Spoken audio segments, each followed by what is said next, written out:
சென்னை மற்றும் புறநகரில் நள்ளிரவில் பல்வேறு இடங்களில் கனமழை கொட்டி தீர்த்துள்ளது. இதுகுறித்த கூடுதல் தகவல்களை தனியார் வானிலை ஆய்வாளர் ஹேமச்சந்திரனிடம் கேட்டு வரலாம். வணக்கம் திரு ஹேமச்சந்திரன். நள்ளிரவு சென்னை மற்றும் புறநகர் பகுதிகளில் அதி கனமழையானது கொட்டி தீர்த்தது. இந்த மழை தொடர்வதற்கான வாய்ப்புகள் இருக்கிறதா?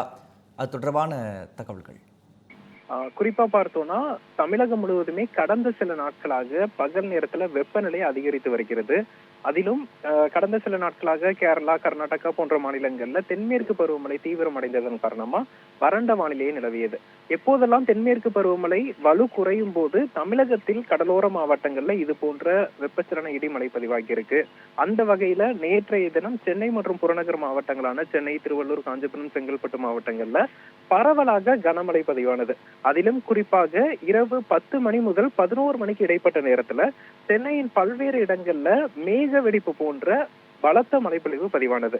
அதாவது மேக வெடிப்பு என்றால் 1 மணி நேரத்தில் ஒரு குறிப்பிட்ட இடத்துல 10 சென்டிமீட்டருக்கு மேல் மழை பதிவானால் நம்ம மேக வெடிப்புன்னு சொல்லுவோம்.